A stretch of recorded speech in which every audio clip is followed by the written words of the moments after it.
Je viens d'avoir l'information ce soir et je tenais à vous la transmettre concernant le conflit à Gaza, concernant le conflit israélo-palestinien.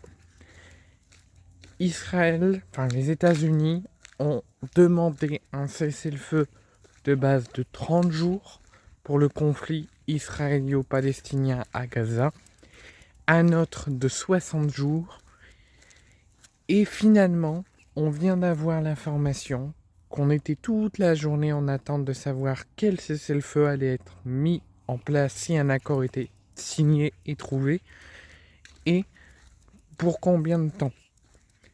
Finalement, ça sera ni un cessez-le-feu de 30 jours, ni un cessez-le-feu de 60 jours, mais un cessez-le-feu de 2 mois qui a été trouvé et qu'un accord a été trouvé entre l'Israël et le Hamas pour que le Hamas accepte d'arrêter la prise d'otages et que l'Israël arrête le génocide et le bain de sang et le blocus humanitaire pendant 2 mois avec un cessez-le-feu de toute hostilité, de tout bombardement et de tout blocus entre l'Israël et le Hamas et les victimes palestiniennes à Gaza.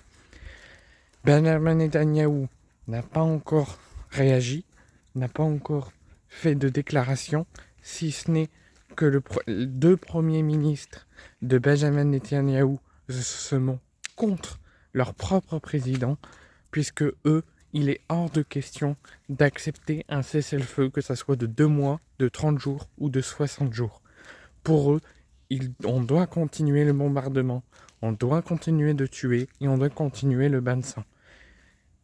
Trump est stupéfait de ces propos et il ordonne au Hamas et à Israël de réussir à en mettre en place rapidement, peut-être même dès la semaine prochaine, un cessez-le-feu de 2 mois et de tout arrêt d'hostilité, de blocus ou de bombardement avec effet immédiat dès la semaine prochaine. On se tourne plus, en attendant la réaction de Benjamin Netanyahou, vers un cessez-le-feu d'une durée de 2 mois à partir de la semaine prochaine entre l'Israël et le Hamas à Gaza et pour les victimes palestiniennes. Dites-moi ce que vous en pensez. Est-ce que vous pensez, certains peuvent peut-être penser qu'il faut continuer le bain de sang, qu'il faut continuer le génocide,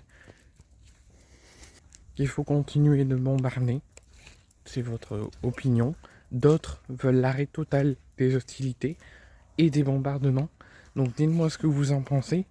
Dites-moi surtout si vous pensez qu'Israël va respecter ce cessez-le-feu et ne pas violer, comme ils ont pu violer tous les autres cessez-le-feu ou les droits internationaux.